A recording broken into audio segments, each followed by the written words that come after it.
Bonjour Monsieur Poncardassac. Bonjour Diane. Bonjour monsieur. Bonjour Blandine. Bonjour Eric. Bonjour, Je regrette que Jean Lemour ne soit pas là. Il est malade. Donc, vous allez le remplacer sans problème. Alors, avant que vous me posiez des questions, je voudrais faire un rappel de deux événements de notre histoire de France récente. 3 assassinats, au pluriel. Le 6 février 1934, des manifestants, de braves gens qui avaient été ruinés par les magouilles de la Troisième République, maçonnique, souligné au passage, qui manifestaient devant l'Assemblée nationale et qui se sont fait mitrailler par les forces de l'ordre républicain. Donc, il faut rappeler leur mémoire. Deuxièmement, un 6 février aussi, celui de l'assassinat de Robert Brasillac. Je crois que c'était en 1944. Et troisièmement, le rappel du 13 février 1944 du bombardement de Dresde aux bombes incendiaires anglo-américaines et canadiennes qui ont brûlé vifs. Les chiffres varient, mais c'est entre 350 et quelques mille personnes qui étaient uniquement des réfugiés qui venaient de l'Est, fuyant les troupes soviétiques. Et Dresde, que l'on appelait la Venise du Nord, était complètement rasée. Les gens brûlés vifs. J'en ai fait la description d'ailleurs dans un des documents sur notre site, donc tout un chacun peut se référer à ça. Et ce qui est d'autant plus scandaleux, c'est que cette ville était déclarée non défendue. C'était une ville lazaret, c'est-à-dire une ville hôpital pour les réfugiés. Il n'y avait pas de défense aérienne, il n'y avait pas d'avion d'interception, quoi que ce soit. Donc c'est en pleine connaissance de cause que les Américains, les Anglais de Winston Churchill, criminels de guerre des pires qu'on ait eus, et les Canadiens ont brûlé vifs femmes, vieillards, enfants, et les hommes aussi qui n'étaient pas dans l'armée allemande de l'époque. Donc voilà les hauts faits ce que l'on appelle par dérision les croisés de la démocratie. Je tenais à le rappeler. Alors maintenant, à vous, chers amis. Première question. L'émission de BFM TV diffusée le 29 janvier dernier, qui a tué François Fillon, semble indiquer que les lobbies qui ont réussi à amener Macron au pouvoir craignent encore l'ancien Premier ministre. Outre l'image peu flatteuse des coulisses de la politique, soyons pas naïfs, que pensez-vous de cette émission ? Alors je l'ai vu comme j'ai quasiment vu toutes les interventions de François Fillon depuis qu'il a émergé avec son élection aux primaires des Républicains. Il n'y a pas d'autre terme, c'est absolument scandaleux. Tous les intervenants étaient des ennemis de Fillon. Tous. Et alors, le plus beau, le bonbon, ça a été l'intervention de ce Robert Bourgi. Alors, Bourgi, qui est-ce ? Bien, c'est un de ces nombreux individus, avocat de son État. Donc, un de ces nombreux individus qui a fait partie de toute cette équipe mafieuse des Foccart, des Pasqua, Bourgi, de ce que l'on a appelé la France-Afrique. C'était donc tous les trafics du gaullisme avec l'Afrique, qui continuent jusqu'à aujourd'hui d'ailleurs, c'est la même chose. Les enveloppes qu'on leur donne, dont une partie revient pour le financement des campagnes électorales de ceux qui donnent les enveloppes. Donc voilà, donc c'est ça. Donc, voilà déjà la haute valeur morale de ce genre d'individu. Alors, voir cet individu replé, suffisant, content de ce qu'il disait, se vanter d'avoir, je crois qu'il a dit niqué, c'est ça, joli terme aussi, François Fillon pour le faire tomber.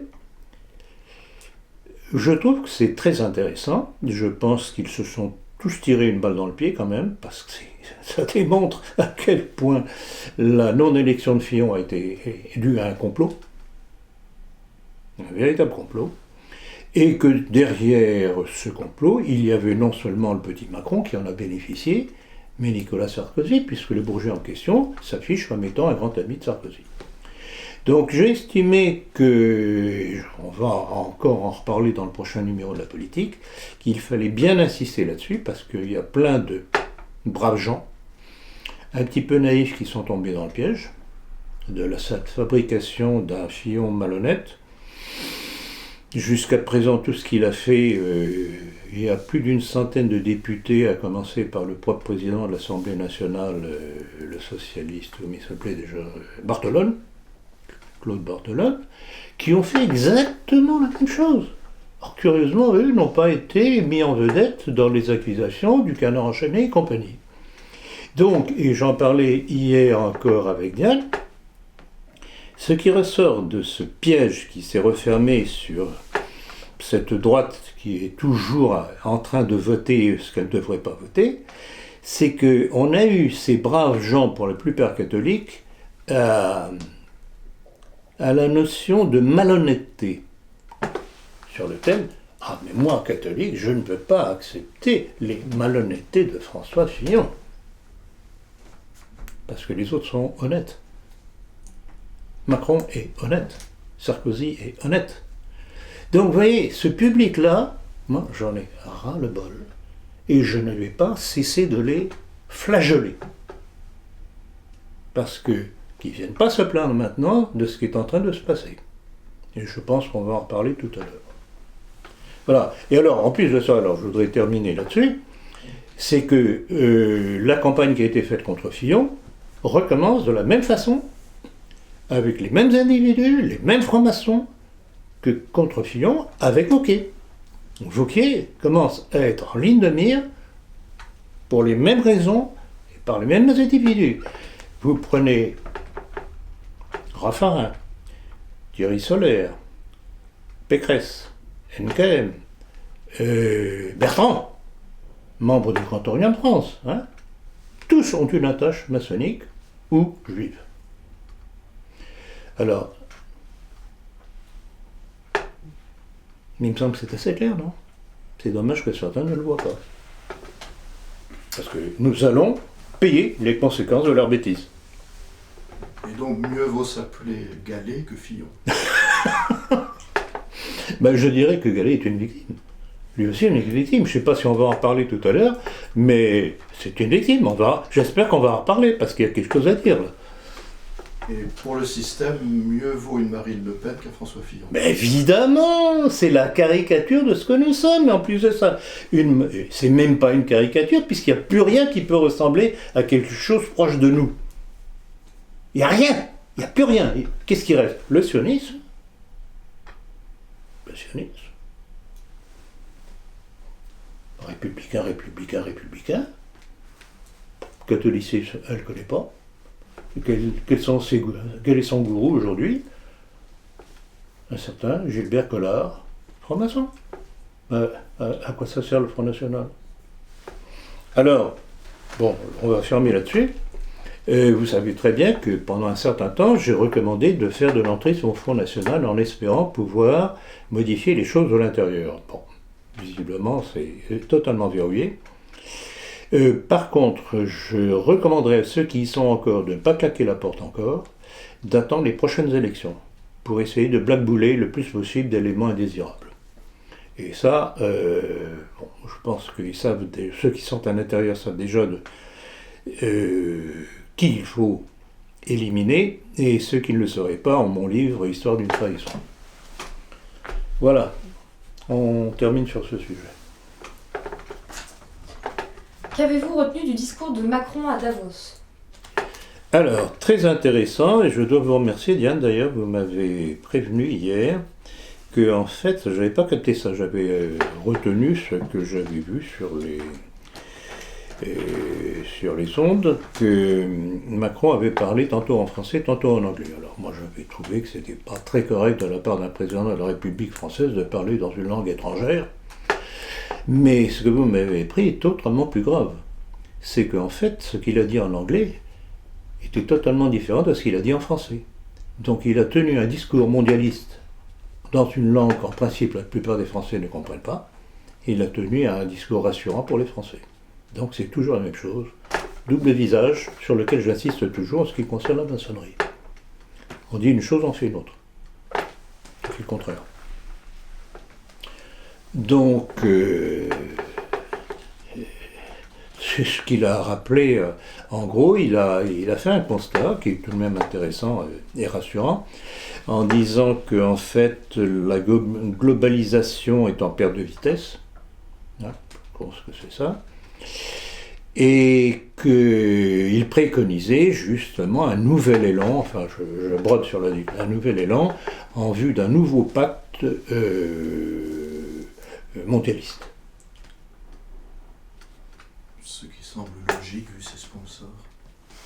Donc il est dans son rôle. Il est dans son rôle et voilà, j'insiste encore une fois, voilà ce que ces idiots qui n'ont pas compris qu'il fallait voter Fillon au premier tour nous ont amené. Qu'ils n'auraient pas eu avec Fillon, quoi qu'ils en disent. Parce que ceux qui me disent « Ah mais Fillon, ça aurait été la même chose », je regrette beaucoup ce que Fillon a dit lors de ses différents entretiens, c'est pour ça qu'ils l'ont flingué. Quand Fillon rappelait les racines chrétiennes de la France avec Clovis, Jeanne d'Arc et compagnie, ou qui donnait certaines directives de l'action qu'il venait mener dans l'école, et une chose toute simple, le simple histoire qu'il a rappelé qu'il fallait mettre les écoliers en uniforme pour faire disparaître les barrières sociales. Mais moi, j'adhère totalement à ça. Et d'autres choses, y compris sur l'Europe. Sur l'Europe, il a été très net à un moment donné dans une de ses déclarations en disant que si l'Europe cherchait à nous imposer des choses, et ça visait notamment l'histoire de la procréation médicalement assistée et la gestation pour autrui, il a dit si on continue à vouloir nous imposer ça, il faudra qu'on en sorte. Mais voilà. C'est pour ça que le système a voulu le flinguer. Mais il fallait avoir l'honnêteté intellectuelle d'écouter tous ces discours au lieu de le juger au travers des bavotages des médias. D'ailleurs, le slogan « La France est de retour ». Alors, oui, exactement, j'ai lu ça. Et alors, en plus de ça, c'est ce que j'allais rajouter, en anglais, « France is back ». France est de retour. Moi. Ça a dû faire plaisir à ses prédécesseurs, d'ailleurs. Non, mais c'est hallucinant. Ce personnage, c'est comme je l'appelle, le coquelet jupitérien. Il est d'une prétention invraisemblable.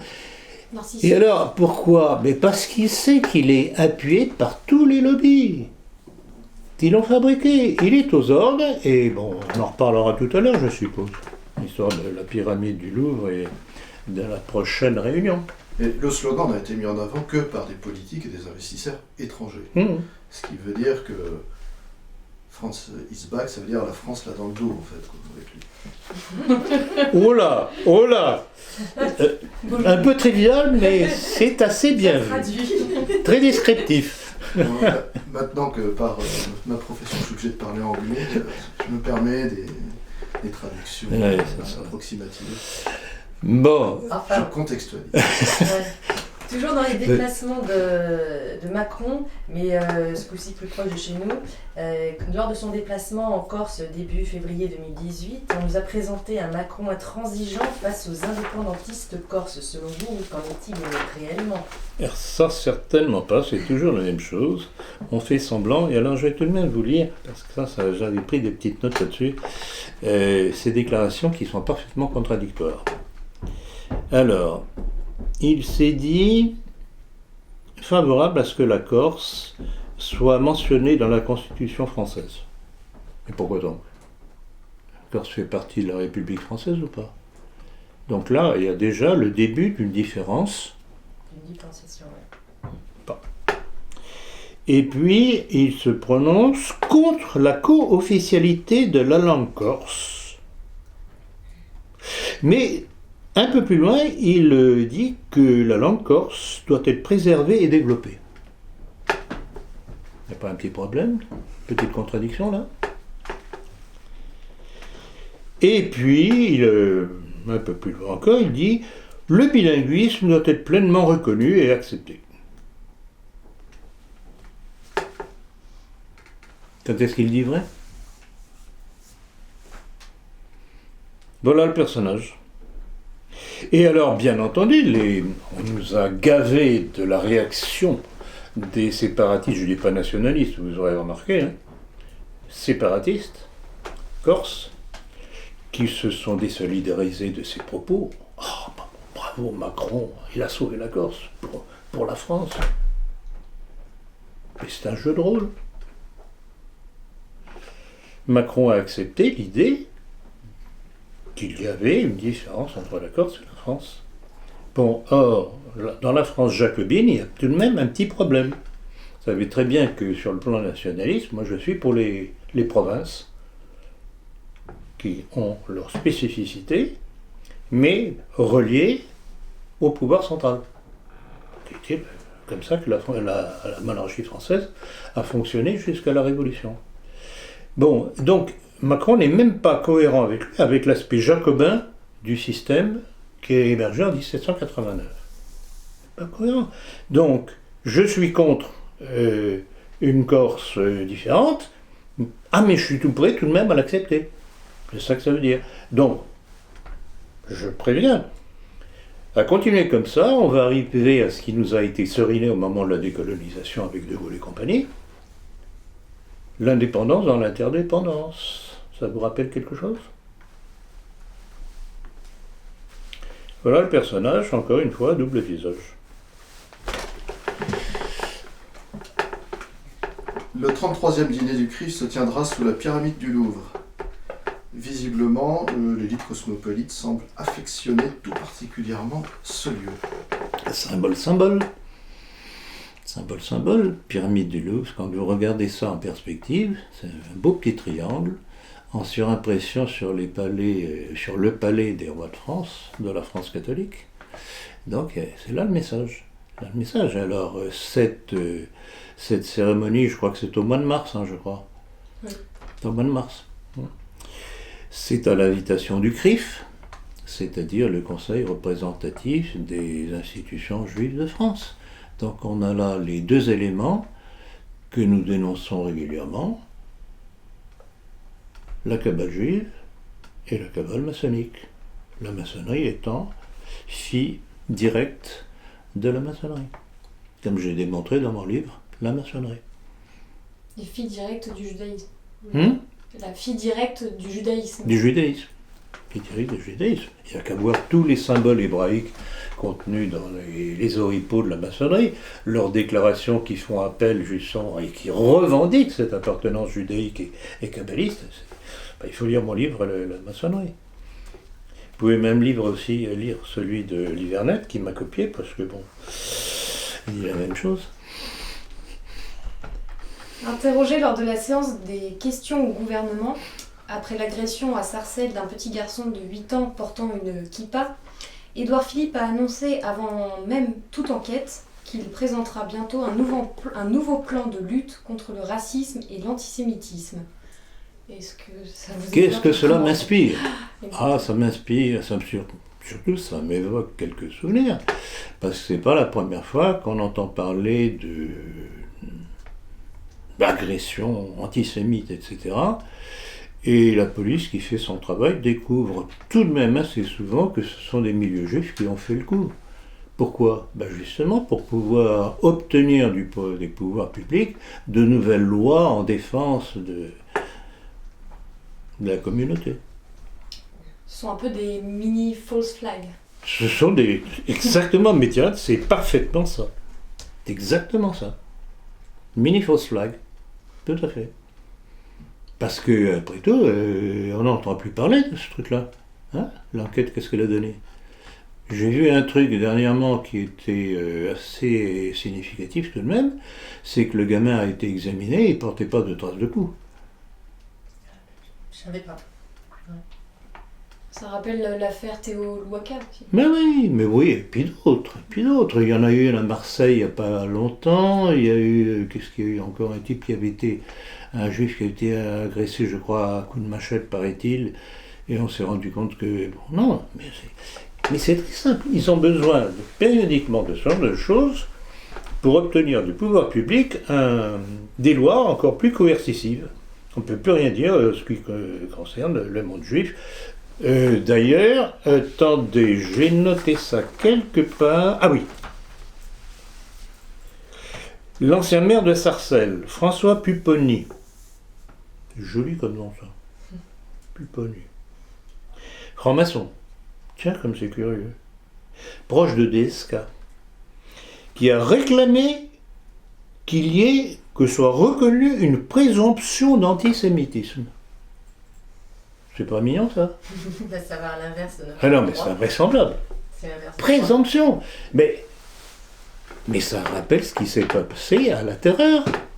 Au moment de la Terreur, sous présomption qu'on était contre les nouveaux principes, clac, raccourci. Et à la Libération, qu'est-ce qui s'est passé? Présomption de vichyisme. Pan. Voilà, on n'en sort pas. Surtout que c'est très dur de prouver qu'on n'a rien fait. Ouais, Et si la présomption est contre vous, à l'origine, ah non, mais c'est on ne incroyable. s'en sort plus. Maintenant, on C'est détruit un Fillon. résultat. Pour en revenir encore à Fillon a été détruit sur des présomptions. C'est des choses qui ne sont toujours pas jugées. Et pourquoi ne sont-elles pas toujours jugées? Parce qu'ils veulent le tenir en laisse.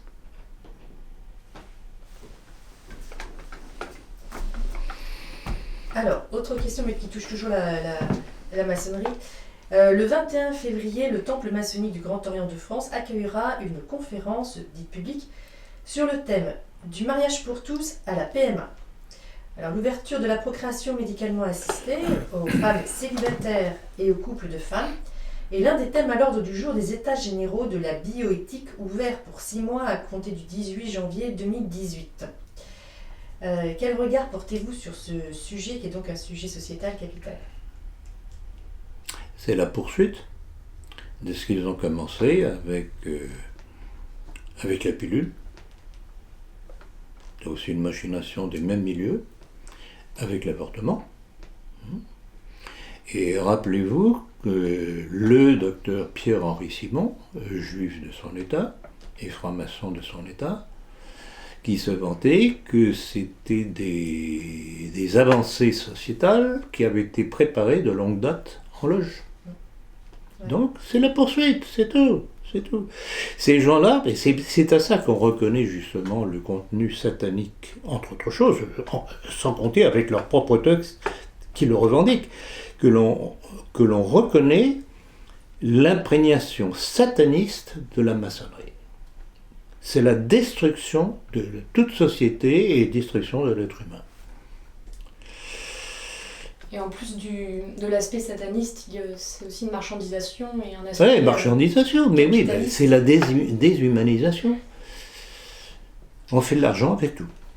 On a l'impression aussi que ces loges maçonniques sont le cabinet d'études de notre gouvernement. Exactement. Exactement, tout à fait. Cabinet d'études. Cabinet d'études et à l'origine des lois qui nous sont imposées. Voilà, ils arrivent avec leurs conclusions. Tout à fait, La tout loge à fait, tout à fait.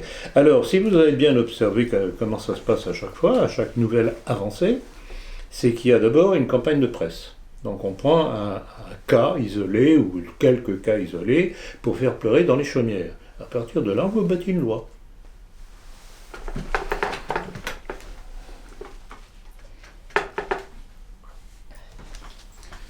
Que dire des accusations d'abus sexuels visant Nicolas Hulot? Est-ce que ce ne serait pas l'arbre qui cache la forêt? Puis pour mémoire, on se souviendra des photos de Gallet et de Macron dans le bois de Boulogne. Oh là là, vous me coupez ma réponse. Mais c'était, à mon avis, c'est exactement ça. C'est-à-dire, et ça c'est toujours, c'est ce qu'on appelle un contre-feu. Il y a un scandale qui risque de sortir, et on amuse l'opinion publique avec un autre scandale, ou supposait-elle. Parce que Nicolas Hulot, j'en sais rien. Moi, ce qui me surprend dans toutes ces accusations, c'est que les donzelles qui se disent avoir été agressées aient mis autant de temps à s'en plaindre.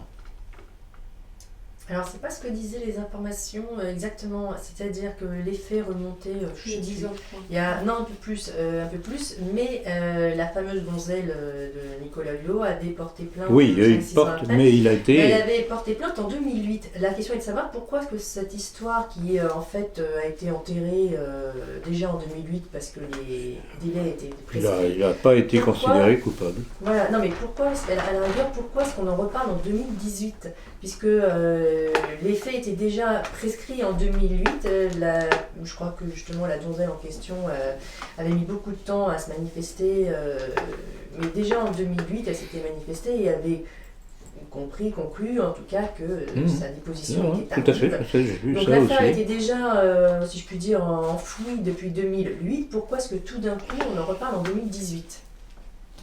Mais je crois C'est pas la demande de que la Eric, dans donzelle. sa question, a déjà apporté la question, je vais appuyer là-dessus, puisque on sait quand même, et ça date un petit peu avant et même pendant la campagne présidentielle, que Mathieu Gallet et Emmanuel Macron avaient été photographiés dans le bois de Boulogne, se tenant par la main gentiment. Et je rappellerai aussi que Emmanuel Macron a tout de même fait un entretien dans la revue homosexuelle, je crois que c'était Têtu.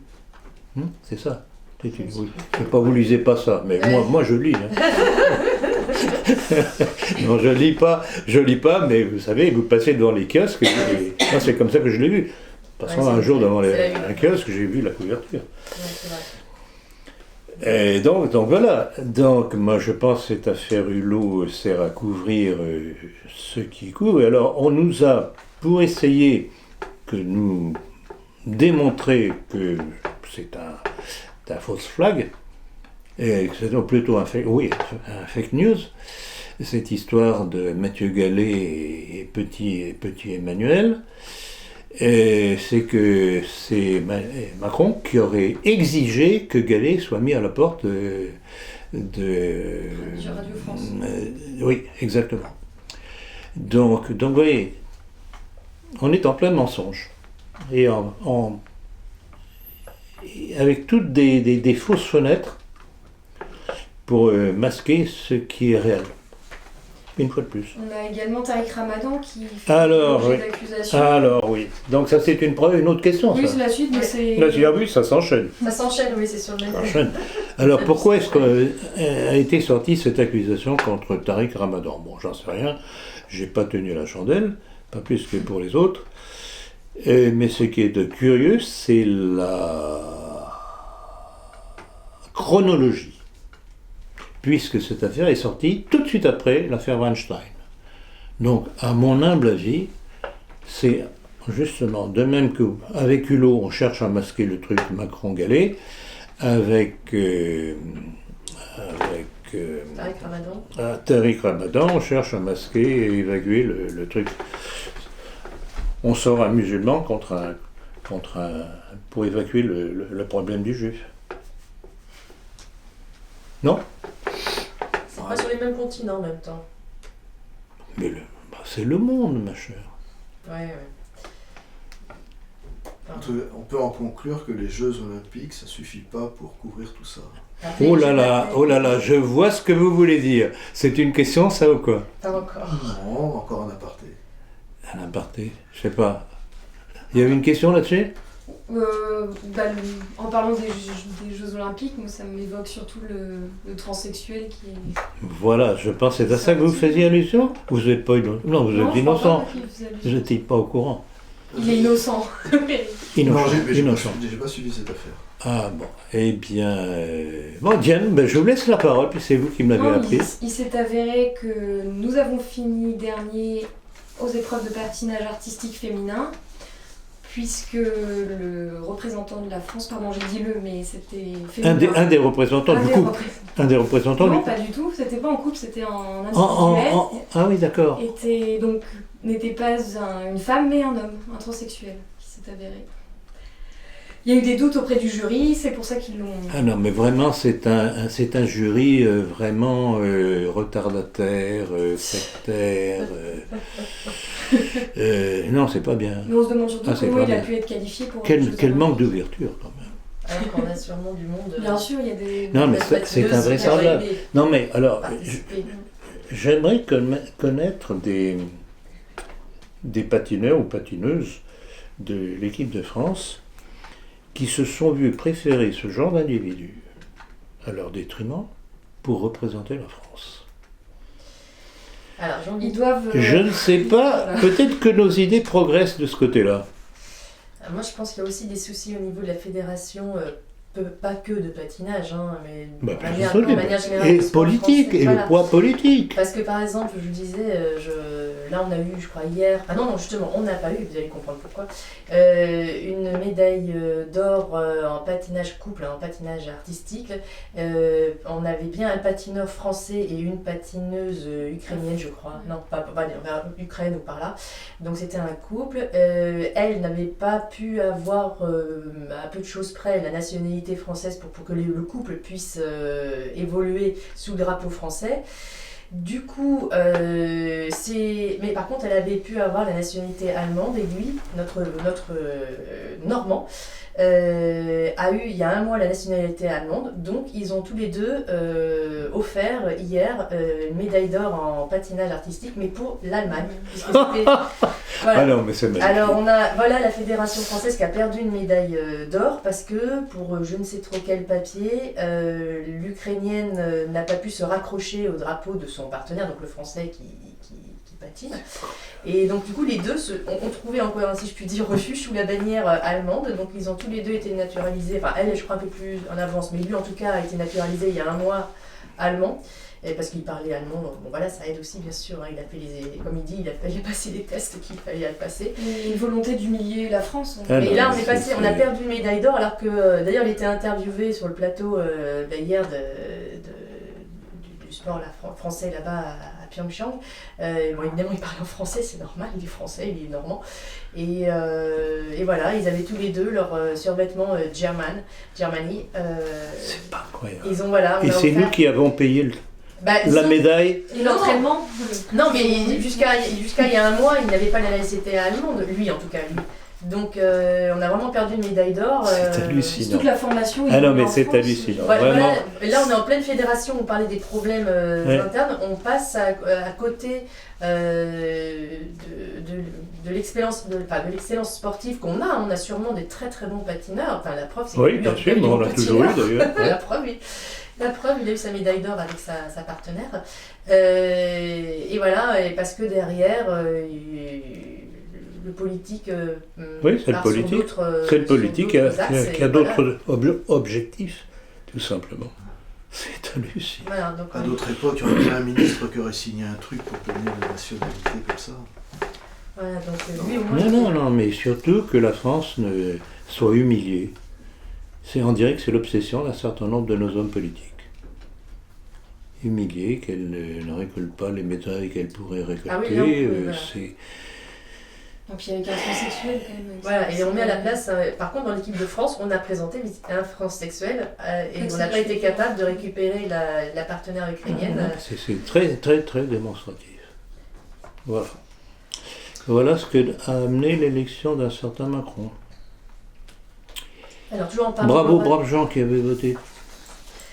toujours en parlant de l'aura de la France et du franc français, pour petit rappel éphéméride, le 17 février 2002, c'était la fin du cours légal du franc français, après 641 ans d'existence et de bons services pour le peuple français. Puisqu'il y avait eu la... Qu'est-ce que cela m'inspire? Oh là, j'ose même pas vous demander. Eh bien, c'est toujours la même démarche, c'est la destruction de tous les outils de souveraineté. Et puisque, alors bon, c'est la date anniversaire, je comprends le pourquoi de la question, c'est la date anniversaire. Et je voudrais rappeler à ce sujet-là aussi une autre décision qui a été la loi scélérate Giscard-Rothschild et Pompidou, mais c'est surtout Giscard qui a été la cheville ouvrière de l'affaire. Il était Premier ministre à ce moment-là. Et qui a retiré à l'État français la possibilité d'emprunter auprès de la Banque de France sans intérêt, pour ne pouvoir dorénavant emprunter qu'auprès des banques privées. Il fallait enrichir. Alors suivez mon regard, banque privée, Rothschild et compagnie. Voilà. Voilà, donc tout ça, et ce rappel du 17 février 2002, Oui. c'est ça, 2002, jusqu'à cette loi scélérate, jusqu'à Rothschild, voilà. 2 décisions, entre autres, de suppression de notre souveraineté. Mais avec les crypto-monnaies qui sont, paraît-il, gérées entièrement par des algorithmes qui sont dans les serveurs de tout un chacun, est-ce que la monnaie ne sort pas du champ de la souveraineté? Moi je pense que ça va être une énorme escroquerie de plus, l'histoire des crypto-monnaies. Certains vous reprochent encore d'avoir soutenu Fillon, bon, on revient dessus, et ne comprennent pas plus vos analyses favorables à Wauquiez et vous envoient des preuves contre lui. Pensez-vous que cela vaille encore la peine d'essayer de leur faire comprendre? C'est une excellente conclusion de votre question, ça. C'est la question que je me pose régulièrement. Est-ce que ça vaut la peine encore de perdre ma salive à essayer de réexpliquer pourquoi? Bon, je crois qu'on en a déjà parlé tout à l'heure. Ils ne comprennent pas, ou alors, pour eux, c'est une excuse, parce qu'ils sont peut-être pas aussi bêtes que ça, finalement, ces gens-là. Et c'est une excuse de dire, mais de toute façon, avec Fillon, ça aurait été la même chose. Ben non, je crois que j'en ai parlé tout à l'heure, ça n'aurait pas été la même chose, pour la raison que j'ai dit tout à l'heure. Sinon, je me répète, ça perd l'hypopète, si le système, et la maçonnerie et tout ce qui tourne autour a tout fait pour niquer, comme dit Bourgi, Fillon, c'est qu'il ne correspondait pas aux critères de la République, du système. Tout. Alors ils comprennent ou ils ne comprennent pas? Ça devient fatigant. Et Wauquiez va être en but des mêmes attaques, je répète ce que j'ai déjà dit. Une question revient fréquemment de la part de vos correspondants. Que pensez-vous de François Asselineau et de l'UPR? Pouvez-vous leur répondre? Ah oui, et ça c'est très intéressant parce que je reçois de plus en plus de questions de personnes qui, d'après ce qu'ils me disent, sont soit encore à l'UPR et voudraient avoir mon avis, soit qui en sont sortis, avec motivation. Et j'ai reçu tout dernièrement, grâce à un nouveau contact qui m'est arrivé comme ça, un beau jour sur Internet, me disant voilà, je suis un ancien cadre de l'UPR et j'ai quitté pour telle raison. Et me disant qu'il était à ma disposition pour me mettre au courant de ce qu'est réellement François Asselineau. Alors je l'ai rassuré en lui disant que j'avais déjà pas mal de munitions contre l'individu. Et j'en ai profité pour lui dire, écoutez, soyez gentil, essayez de me faire un résumé de toutes les positions de François Asselineau qui vous ont amené à quitter le parti. Ce qu'il a fait. Alors, je vais rappeler un certain nombre de choses.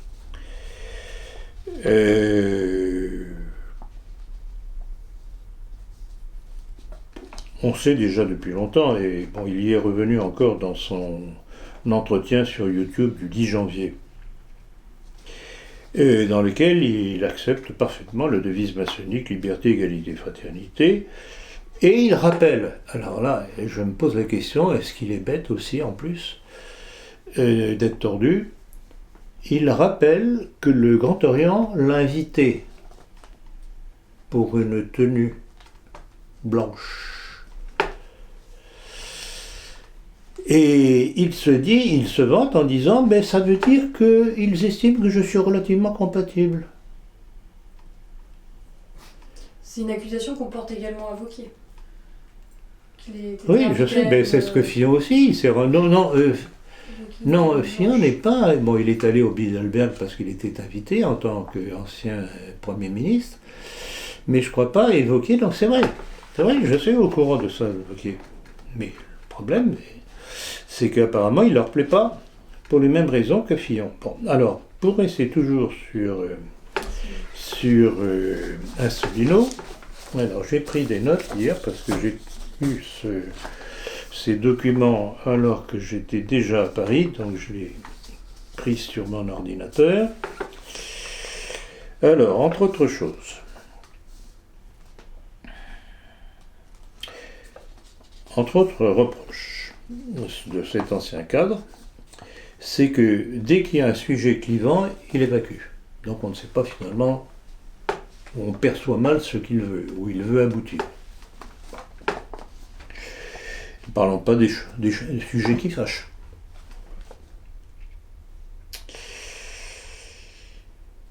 Et il est intéressant de voir ce qu'il dit, notamment que en 1789, les Français se sont émancipés du joug des dictateurs. C'est tout à fait maçonnique, ça. Tout à fait maçonnique. Et aussi, ce monsieur me signale que dans la charte de l'UPR, c'est rejet de tout nationalisme et il proclame son attachement à la laïcité et à la déclaration des droits de l'homme. Il définit l'UPR comme un parti de progrès qui défend les valeurs de 1789, encore une fois. Et dans sa conférence d'histoire de France, il encense De Gaulle et a craché, ça j'ai le texte, et il a craché sur le maréchal Pétain. Donc voilà l'intéressant personnage. Je crois qu'il y a encore quelques petites notes que j'ai prises. Bon, tout ça, on le mettra dans la politique, le prochain numéro. Ça date d'une déclaration du 16 novembre 2016. Je n'ai rien contre les sociétés de philosophie, c'est-à-dire la maçonnerie. Et dans la déclaration du 10 janvier 2018, il le disait, je sais le poids de la franc-maçonnerie, d'ailleurs les valeurs de la République, liberté, égalité, fraternité, laïcité, sont les valeurs de la maçonnerie traditionnelle. Donc voilà le personnage. Bon appétit. Donc voilà pourquoi depuis déjà un bon bout de temps je mets en garde contre ce personnage-là. Il y a un certain nombre de personnes qui ne veulent toujours pas comprendre, à commencer par une jeune femme qui s'était rapprochée de nous mais qui apparemment n'a toujours pas compris. Suivez mon regard. C'est regrettable, parce que ça, ce sont des faits. Alors, où on tient compte de l'élément doctrinal des candidats, ou c'est simplement, bon, il y a un aspect qui vous plaît contre l'Europe. Mais alors, justement, contre l'Europe, c'est bien gentil, mais quand il fait l'apologie des grands ancêtres de la Révolution, de Clémenceau et de De Gaulle, entre autres, il oublie que c'est grâce à ces trois éléments-là, au moins, que nous sommes arrivés à cette situation et qu'on a cette Europe communautaire qui détruit toute forme de souveraineté nationale. Donc, il prétend combattre quelque chose en s'appuyant sur ceux qui l'ont amené.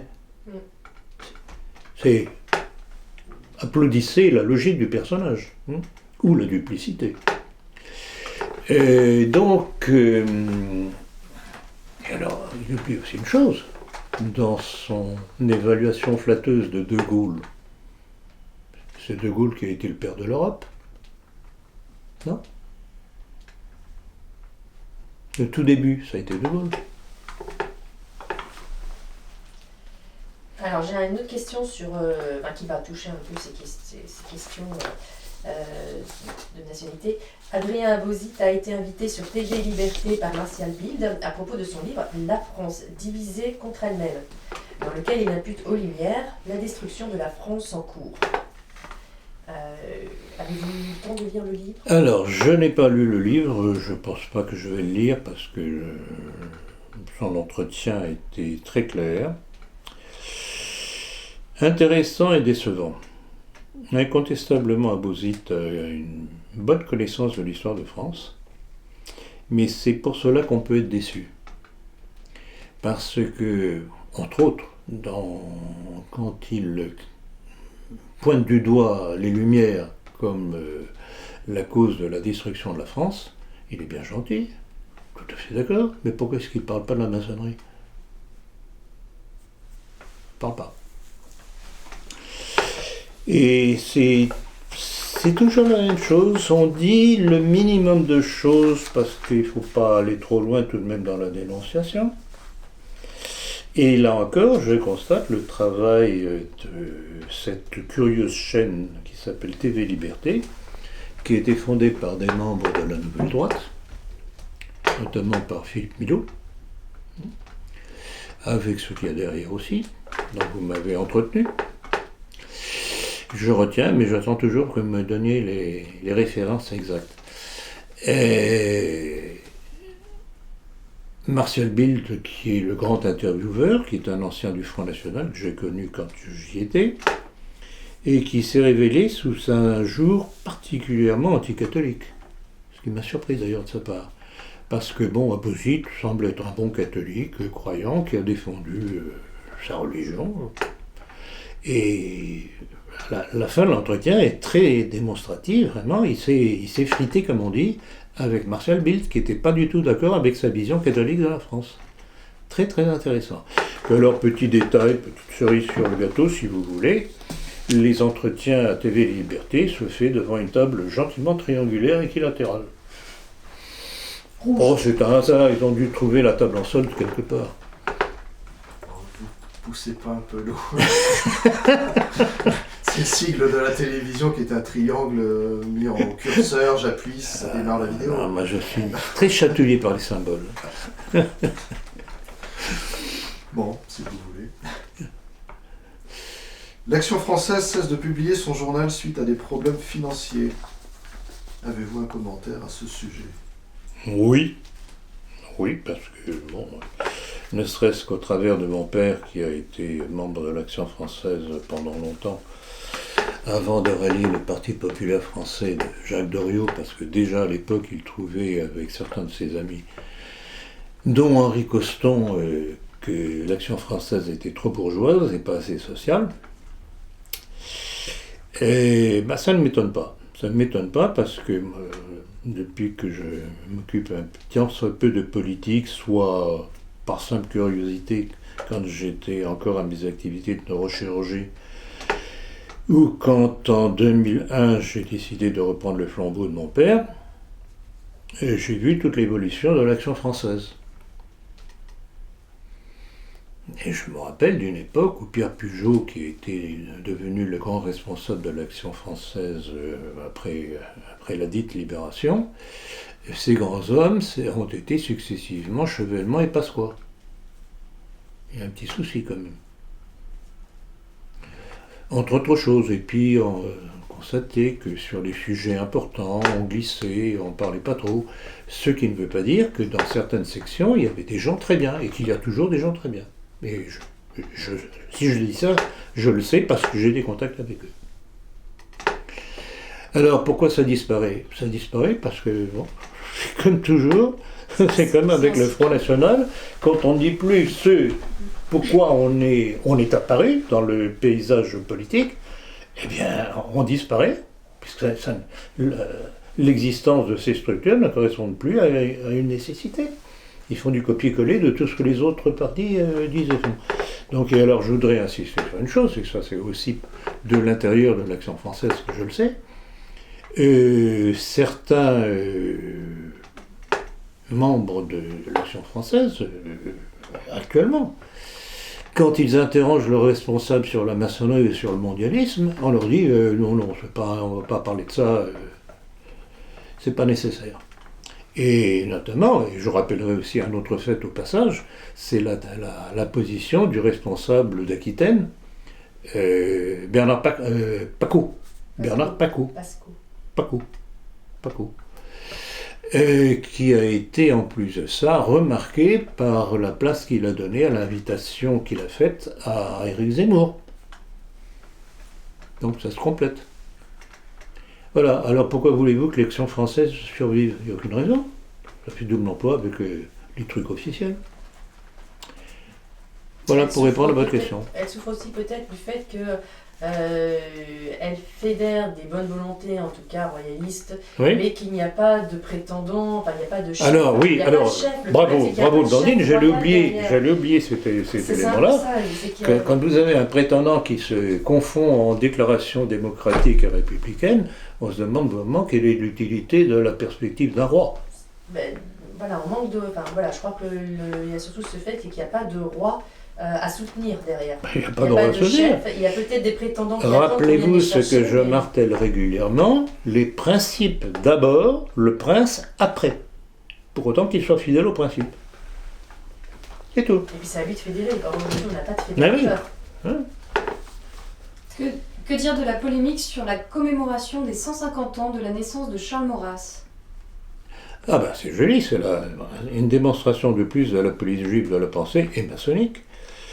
C'est que ce malheureux Maurras donc est né en 150 ans et que alors le plus intéressant c'est que le comité de commémoration des grandes dates historiques de naissance d'hommes célèbres de France l'avait mis sur la liste des commémorations et c'est la ministre de la Culture.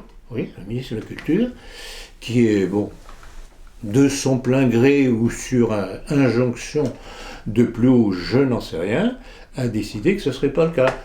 Et ça a été prolongé tout dernièrement par le refus de D'enterrer. Anne Hidalgo de laisser enterrer à Paris Michel Déon, qui a été un des auteurs et romanciers en l'entre-deux-guerres, d'origine maurassienne d'ailleurs, de culture maurassienne.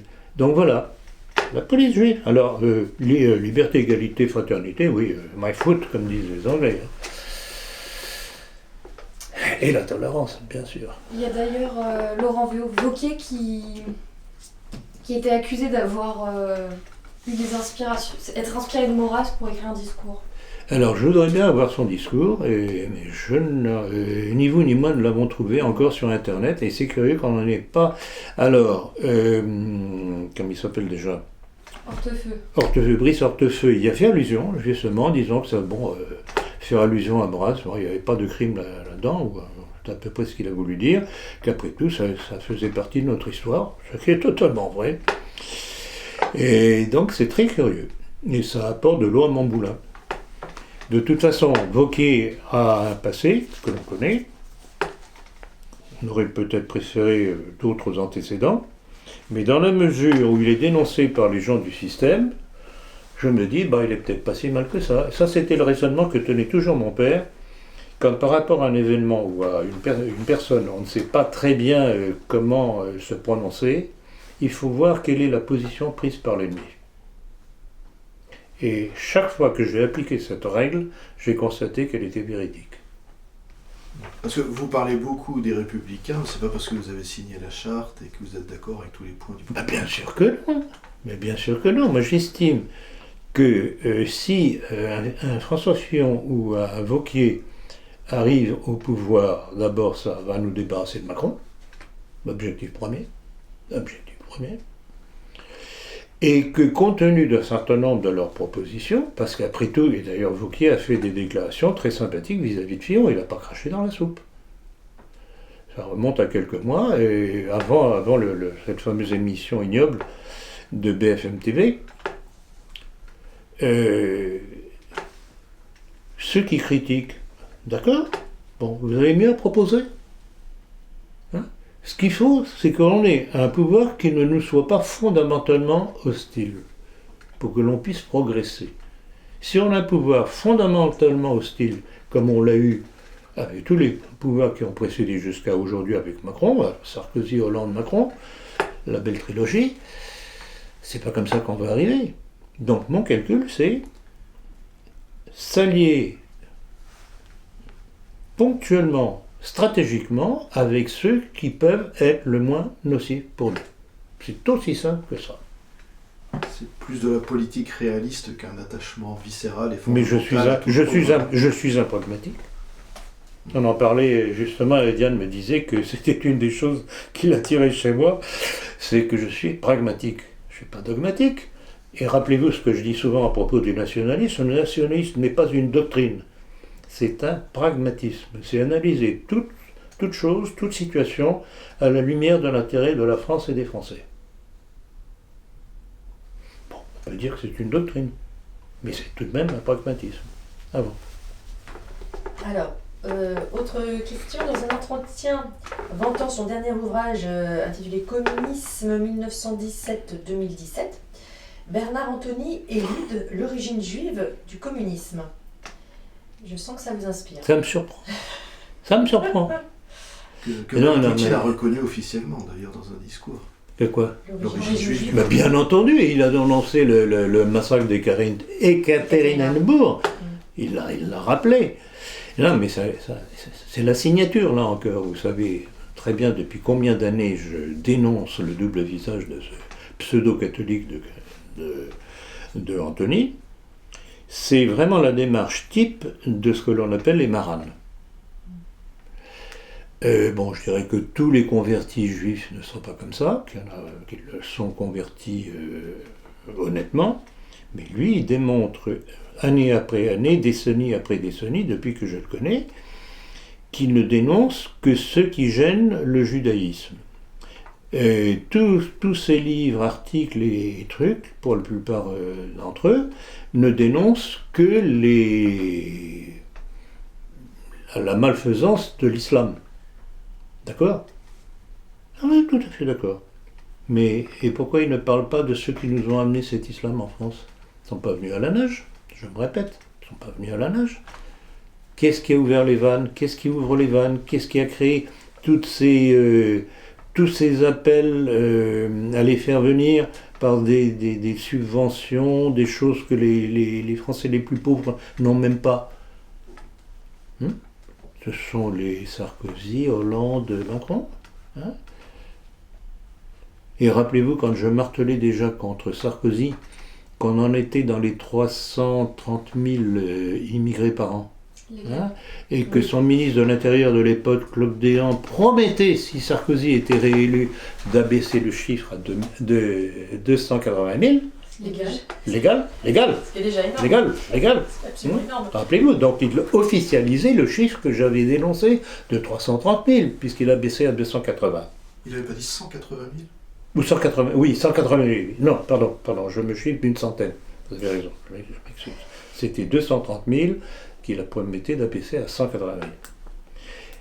Et le problème, c'est que j'ai fait le juxtaposé avec Macron, c'est que maintenant on en est à 330 000.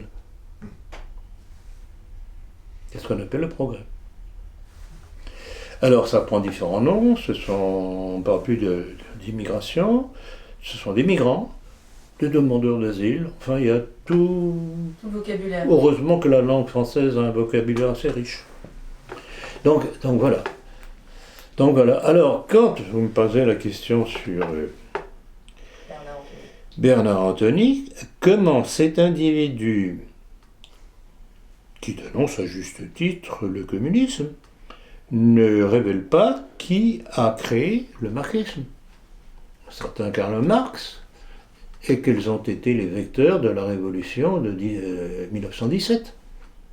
Sinon l'intelligentsia révolutionnaire juive, russe. Donc voilà, c'est comme ça que cet individu montre ce qu'il est. C'est un agent du monde juif, qui par essence est révolutionnaire partout où il passe, y compris dans les grandes hérésies, mais ça, on en parlera aujourd'hui, cet après-midi. Alors, une récente annonce de Civitas Dalla Escada vous oblige à faire une mise en garde contre l'inconséquence d'un certain nombre de personnes dans nos milieux. Pouvez-vous nous expliquer de quoi il s'agit? Ouais, une bonne question. C'est assez hallucinant, franchement, l'inconséquence. J'ai eu coup sur coup différentes informations qui démontrent cette inconséquence. Alors, Civitas d'Alain Escada. Civitas, c'est quoi? C'est un mouvement politico-religieux branché sur la fraternité Saint-Pilice, dont l'inspirateur religieux est l'abbé Beauvais, Xavier Beauvais. Bon, pourquoi pas? Mais là où on se pose des questions, c'est quand on voit, ce que j'ai vu justement, ce qu'on m'a communiqué, que la prochaine réunion de Civitas allait se faire avec un certain nombre d'intervenants.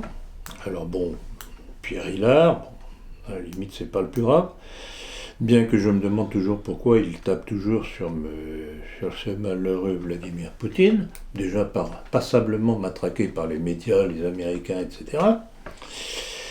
Et donc apparemment Hillard ne suit pas l'activité. Et puis parmi les intervenants de cette prochaine réunion de Civitas, le CD vacantiste Livernet, dont on a déjà parlé dernièrement, je pense, assez largement, pour expliquer le problème. Alors, je voudrais tout de même rappeler une chose, pour souligner justement cette inconséquence de cette structure Civitas et de l'abbé Beauvais. Comment se fait-il qu'ils invitent un CD vacantiste, ce que Monseigneur Lefebvre a toujours refusé?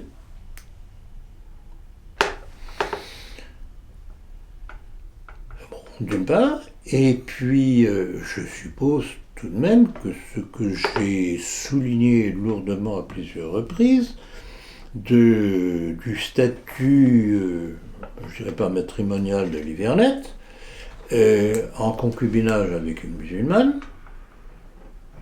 je trouve tout de même assez surprenant qu'un abbé de la fraternité ne trouve pas ça curieux et fasse le signe de croix, de bénédiction dessus, comme vous venez très justement de le faire. Il y a un petit problème tout de même de cohérence là. Alors, je vais me répéter encore une fois, c'est pas le fait que ce malheureux Livernet soit avec une musulmane qui me dérange, c'est son problème personnel. Mais il ne faut pas dans le même temps vouloir jouer au très grand catholique et en plus de ça se faire inviter par un abbé de la fraternité qui trouve ça normal. Il y a un petit problème. Vous ne trouvez pas? On est dans un cadre politique, peut-être que... Oui, alors pourquoi il ne m'invite pas? Non, j'y tiens pas, d'une part, je tiens pas. Et donc, non. Ça colle pas, il faut être cohérent. Être cohérent.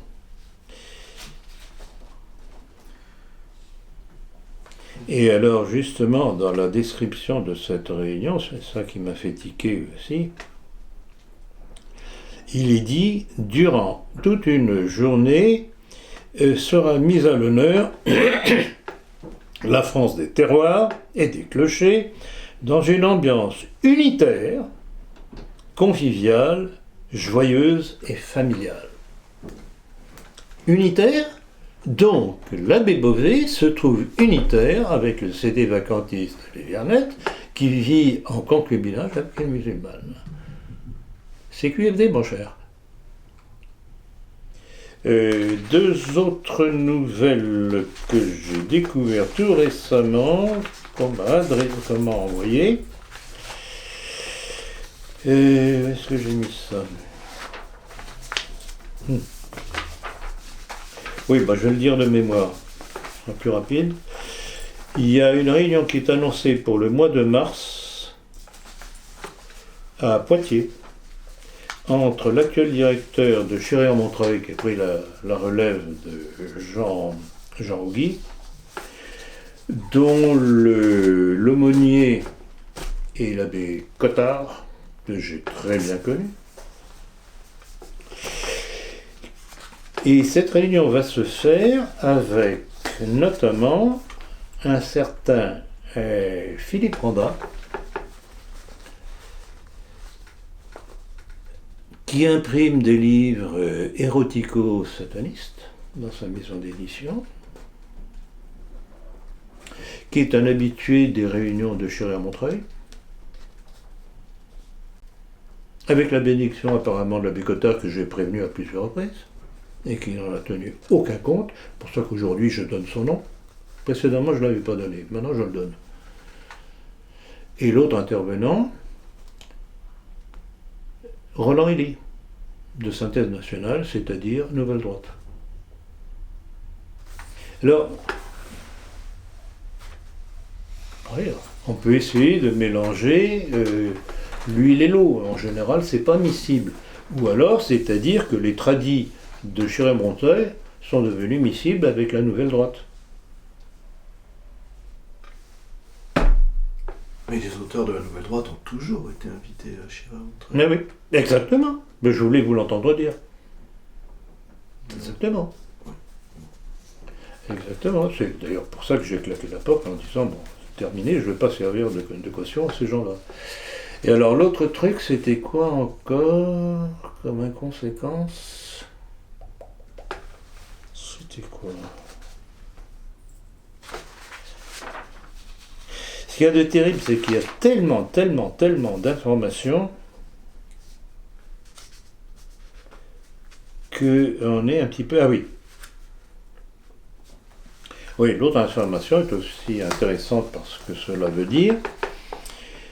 Karl Lang vient de sortir un livre qui est, d'après ce que l'on en sait, est un recueil de tout ce qu'il a fait, réunions, d'entretiens, interviews, etc. Et qui l'a invité pour parler de son livre?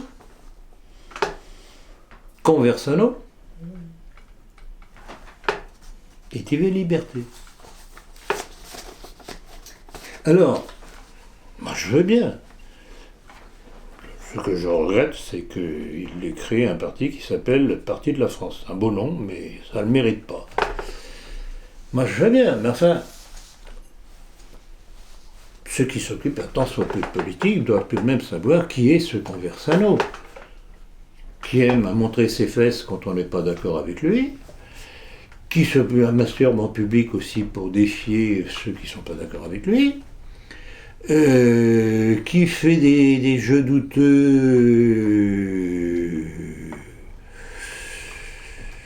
crypto-homosexuels, et ça ne dérange pas Karl Lang. Ah non, mais l'essentiel c'est qu'il vend son bouquin. C'est lui qui a choisi ce type de publicité? Ou c'est TV Liberté qui lui a mis Conversano dans les pattes? Ouais. Écoutez, vous savez très bien que, notamment, Conversano essayait de m'inviter. Mais comme disait hier, je suis un vieux renard. Et j'avais déjà vaguement entendu parler du personnage, donc je me suis documenté et je lui ai dit niet, en lui disant pourquoi. Et c'est pour ça que régulièrement, d'ailleurs, il paraît qu'il a bavoté sur moi dernièrement. Enfin. Donc voilà, les inconséquences de nos milieux. Pour vendre un bouquin, pour que l'on parle d'eux, ils sont capables de s'allier avec n'importe qui. Alors pour continuer sur les inconséquences, en quoi nier le complot est-il néfaste à la cause nationaliste? Comment voulez-vous que les Français sachent pourquoi ils sont dans telle situation si on ne leur dit pas quelle est la main cachée qui dirige? Voilà. Je crois que c'est assez clair. Alors, avez-vous vu que le site Stop le mensonge a relayé votre conférence de janvier 2017 intitulée « Le double visage de la maçonnerie ». Alors, à quoi attribuez-vous cette diffusion? Alors, bon, j'avoue que ça m'a fait plaisir. Je pense que c'est dû au fait que, du nombre de visionnages qu'il y a, malgré le barrage de silence de nos milieux, dont je crois que j'ai pas mal parlé, peut-être trop d'ailleurs jusqu'à présent, ce que je dis finit par devenir connu par de plus en plus de gens qui, découvrant, si ça leur plaît, ils en parlent. Et d'ailleurs, c'est très amusant parce que c'était à cette occasion, quand j'ai vu le truc, je vais vous le dire, je ne vais pas chercher de mettre papier encore, le jour où j'ai vu l'annonce qu'ils avaient mis cette conférence en ligne sur leur propre site, j'ai vu sur la colonne de droite de l'écran, vous avez différentes conférences et interventions. Et ce jour-là, l'Esquin faisait 12 000 vues, Asselineau 14 000 et j'en faisais 30 000. Je crois que j'ai répondu à votre question.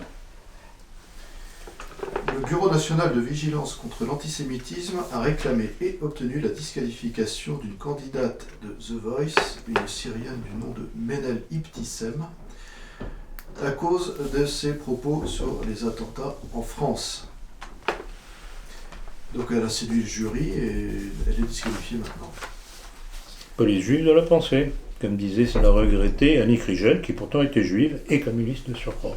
Vous vous rappelez de sa déclaration? C'était dans le Figaro, je ne me rappelle plus la date. J'en ai parlé à de multiples reprises parce qu'elle a mis le doigt là où ça fait mal. Police juive de la pensée.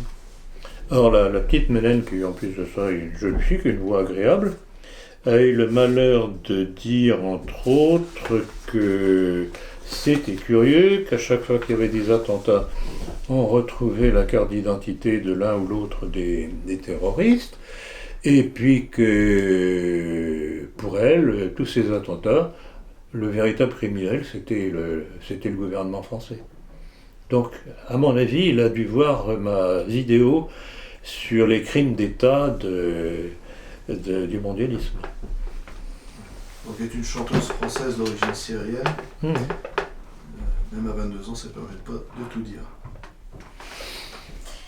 Alors, beaucoup de nos lecteurs nous demandent régulièrement pourquoi les cercles nationalistes ne créent pas leur propre structure politique à but électoraliste, bien sûr. Donc, qu'est-ce que vous pourriez leur répondre? Plusieurs choses. Premièrement, que si je le faisais, je ne pourrais pas faire tout ce que je fais actuellement, c'est-à-dire écrire des livres, préparer des conférences, m'occuper de notre lettre d'information à la politique. Il faut choisir une chose. Et alors, autre élément, et qui n'est pas des moindres, c'est que créer un parti tel qu'il serait, si jamais je le créais, on risquerait d'être tout de suite interdit. Donc on perdrait notre temps. Et c'est pour ça que je bataille pour que l'on ait un pouvoir le moins nocif possible contre nous. C'est pour ça que l'expérience Fillon m'intéressait et que l'expérience Wauquiez m'intéresse. Voilà. Donc pour l'instant, pas de parti, c'est exclu. Pouvez-vous éclaircir l'échiquier politique au Moyen-Orient suite aux nouvelles tensions entre Israël et l'Iran après des frappes israéliennes en Syrie? Alors, c'est très complexe, c'est vraiment la complexité de l'Orient et d'Israël. Alors, il est évident que sur le terrain, avec l'aide de l'armée russe et la volonté politique de Poutine, les Américains et Israël ont perdu la guerre. Bon. Ce qui subsiste, ce sont des actions ponctuelles pour essayer de, à nouveau, déstabiliser le régime syrien et faire lâcher prise, surtout, à Vladimir Poutine. Rappelez-vous cette citation que j'ai donnée de la ministre israélienne, je pense que c'était du travail, une certaine Shaked, qui disait ceci, je le répète à l'attention d'un certain Pierre Hillard, si Poutine veut survivre, il faut qu'il obéisse à Israël. Puisqu'il en fait évidemment un mondialisme invétéré, un ami d'Israël et juif d'origine, comme Hillard le soutient, n'est-ce pas? Donc voilà, donc le cadre est posé, les Américains et Israël ont perdu la guerre en Syrie, grâce à Poutine, et ils essaient de redéstabiliser en faisant des interventions, en bombardant des sites syriens et russes, et du Hezbollah libanais et iranien, qui sont les alliés de Bachar el-Assad. Bon. Alors quel a été l'élément clé tout récent qu'il y a eu? C'est que la DCA, enfin on parle de DCA, c'est un vieux terme ça, les missiles syriens ont abattu un avion israélien. C'est la première fois que ça arrivait comme ça de façon aussi officielle. Et apparemment, ça a été plus d'un chasseur israélien qui a été descendu ou endommagé. Apparemment, il y en a eu au moins 4. Alors, Israël justifie ses interventions en Syrie du fait de la présence de milices iraniennes et du Hezbollah, etc., etc. Et parce qu'évidemment, c'est la survie d'Israël, se plaint-il, qui est en jeu. Bon. Alors, autre élément intéressant qu'il faut analyser calmement pour essayer de ne pas trop se tromper, qu'est venue faire la Turquie en Syrie pour combattre les Kurdes? Qui soutient les Kurdes? Les Américains et Israël. Donc, c'est très intéressant parce que petit à petit, et ça, rappelez-vous ce que j'ai dit sur la stratégie de Poutine par rapport aux Turcs à une certaine époque, à l'époque où la Turquie lui avait descendu un avion avec les deux pilotes, au lieu de réagir brutalement, Poutine s'est contenté de protestations à l'ONU, et il a attendu que la donne change. Ben, la donne a changé, puisque maintenant, il est carrément question que la Turquie sorte de l'OTAN. Et c'est ça que j'aime chez Poutine, il sait attendre. Donc voilà la situation, c'est une situation extrêmement mouvante. Les Américains et Israël voudraient bien reprendre la main et surtout continuer à déstabiliser le Moyen-Orient. Heureusement que Poutine est là, je le répète, n'en déplaise à M. Villard, parce que c'est lui qui nous préserve du mondialisme. Comment expliquez-vous qu'Israël renvoie ses immigrés africains? Faites ce que je vous dis, pas ce que je fais. Ça vous rappelle pas autre chose, ça, Diane? L'affaire des vaccins imposés aux petits Français? Donc, Israël ne veut pas de gens qui ne soient pas d'ethnie pure juive. C'est du racisme. C'est très raciste. C'est du racisme. À Hitler. Hein? À Hitler. C'est sur la race. Hein? Tout est basé sur la race. Donc, ils font ce qu'ils veulent nous imposer chez nous, par leurs organisations juives dites françaises. Or, c'est pour ça que je fais le lien tout de suite avec les vaccinations. Qui nous impose cette vaccination contre toute légalité, comme je l'ai dit lors du dernier entretien? Une certaine Madame Agnès Buzyn, qui est juive. Donc elle impose aux petits Français, je reviens encore là-dessus, ce qui n'est pas imposé en Israël. Curieux ça. Donc voilà, deux poids, deux mesures. Immigration, vaccination. Curieux. D'ailleurs, on a appris récemment que Bill Gates n'avait vacciné aucun Alors de ses enfants. exactement, Bill Gates, à l'époque où ses enfants étaient petits, n'avait pas voulu qu'ils soient vaccinés. On montrait la photo des gosses, ils n'avaient pas l'air d'être souffrants. Hein. Voilà. Faites ce que je dis, pas ce que je fais. C'est magnifique. Alors, autre question. En Europe, Miloš Zeman a été réélu président de la République tchèque. Il est connu pour être eurosceptique, pro-Poutine et anti-immigration. Comment analysez-vous cette réélection? Eh bien, je pense que plus on va, plus on se rend compte que le salut va venir de l'Est. Parce que ce soit l'Autriche, bon, bien que j'ai quelques doutes tout de même sur le nouveau chancelier, qui m'a l'air d'être un curieux bellâtre, j'ai des doutes sur lui. Mais n'empêche qu'il a été élu, c'est ça, c'est ce que je disais à propos de Trump, c'est pas l'élection d'un tel ou un tel dont Trump qui m'intéresse, c'est qui sont ceux qui l'ont élu, qu'est-ce que cette vague qui les porte signifie. Donc c'est une réaction anti-immigration, de préservation de l'identité nationale, de la spécificité nationale. Donc on ne peut qu'applaudir. Et c'est ce qui se passe dans d'autres pays, notamment en Hongrie, et en Pologne aussi. Je dirais que le salut vient d'abord de chaque pays. Bien sûr. Avant de venir d'un autre pays. Mais bien entendu, oui. Bien entendu. Bien entendu. C'est pour ça que je préférais que le salut des Français vienne par les Français.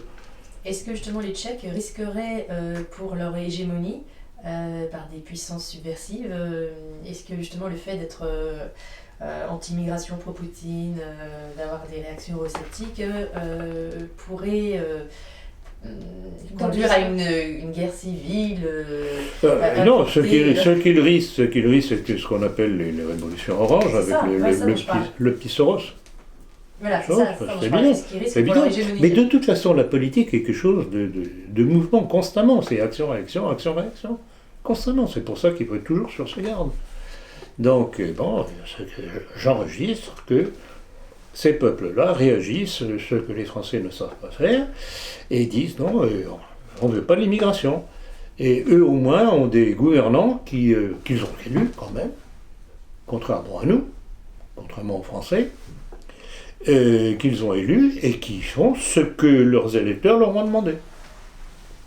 Il y a quand même une constante dans la politique, c'est que c'est à chacun de se prendre en main. Bah évidemment. Parce que sinon, ce qui se passe, c'est qu'on peut troquer la Maison Blanche contre le Kremlin ou contre le bureau de M. Soros. Tout à fait. Tout à fait. C'est pas le but du Alors, je me pose souvent la question ces derniers temps, je me dis, bon, supposons que les choses s'aigrissant de plus en plus dans le monde, que Poutine décide d'envoyer ses troupes en Europe occidentale. Est-ce qu'il y aura une nouvelle résistance française contre l'occupant ?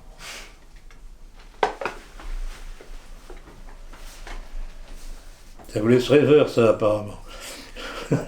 Le problème des élites françaises, c'est qu'elles ont Élite, ça existe, ça ? Oui, enfin les classes supérieures, c'est qu'elles sont habituées depuis très longtemps à trahir. Pour prendre un exemple, Hugues Capet a été élu parce qu'il était faible. Et que les autres barons... D'accord, ou qui ont cru qu'il était faible.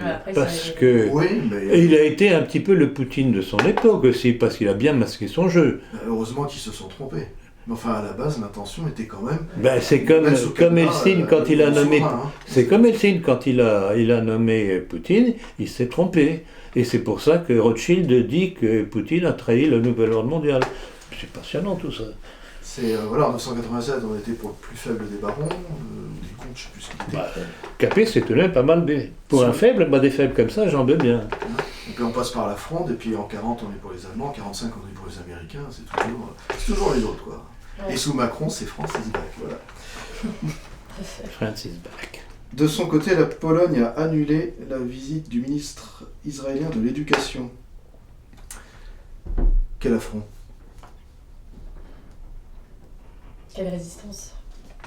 Un affront? Pourquoi un affront? Pourquoi un affront?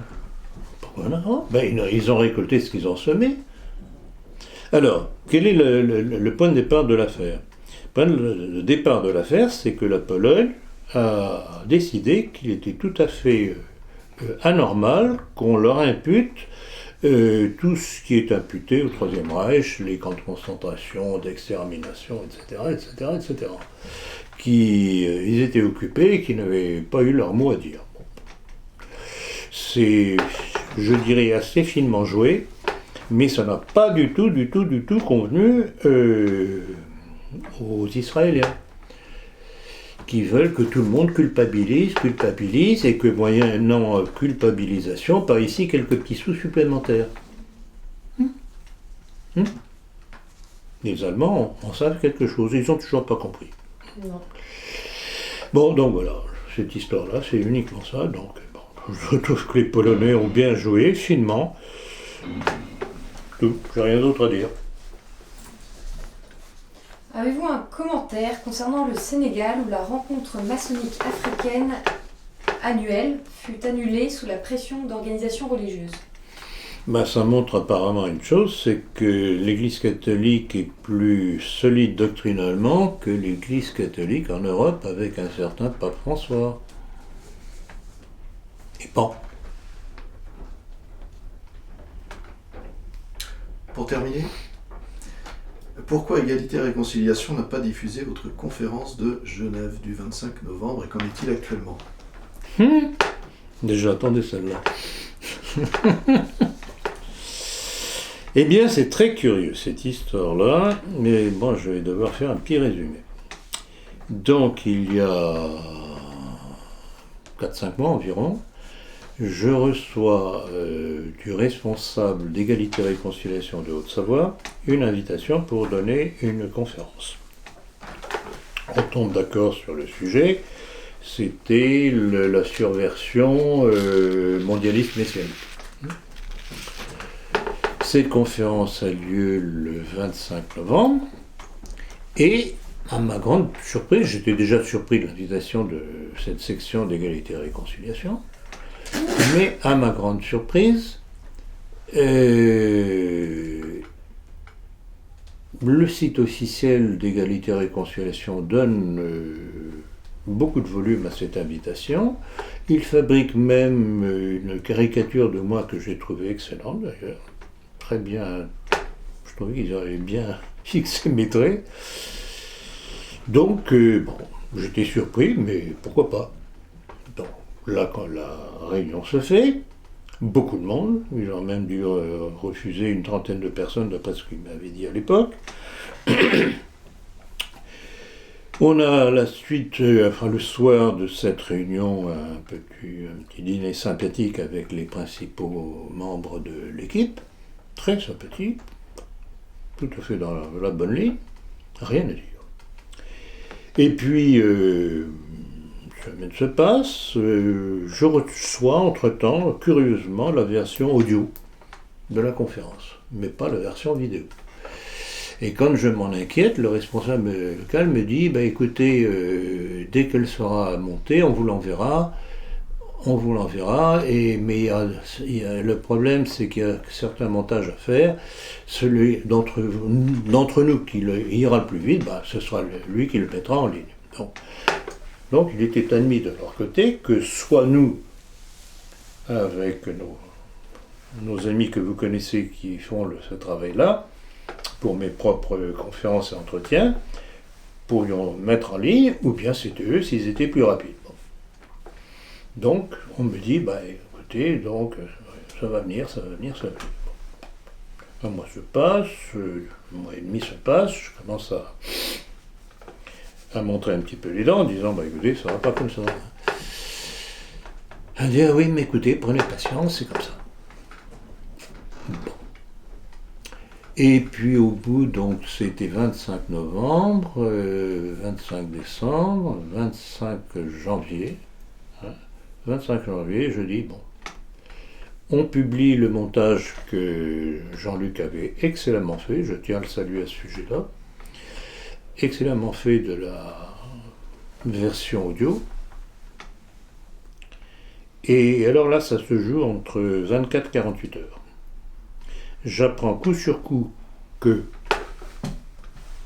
c'était pas signé, anonyme, mais Égalité et réconciliation de Rhône-Alpes écrit « Dans ces conditions-là, cette conférence ne sera jamais publiée. » Et là. Deuxièmement, alors que la conférence avait été pendant de 24 à 48 heures sur notre site, brusquement on s'aperçoit qu'elle n'est plus visionnable sur notre site, qu'il y a une légende qui renvoie sur YouTube, qui dit à peu près ceci, suite à un certain nombre d'interventions, ce contenu est jugé inapproprié ou condamnable, ou enfin un truc dans ce goût-là. Curieusement. Alors, le problème est le suivant pour nous. Qui a fait le coup? Qui a voulu nuire à la diffusion de cette conférence?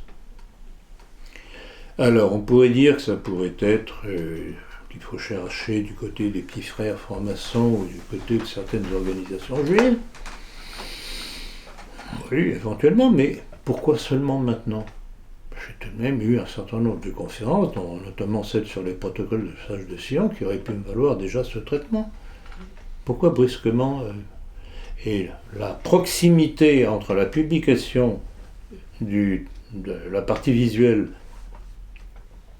de la partie audio, et la réaction de, apparemment, ce cadre d'égalité et réconciliation Rhône-Alpes, qui ne s'est pas nommé bien entendu, me laisse à penser qu'il se passe de drôles de choses à l'intérieur d'égalité et réconciliation, et que c'est loin d'être une ligne directrice unique. Il y a certainement des gens qui n'ont pas du tout aimé ma conférence et un certain nombre de choses que j'ai dites. Alors, parmi les pistes qui m'ont été suggérées, et je suis d'accord avec, c'est que j'ai évoqué à nouveau que l'islam était une création juive.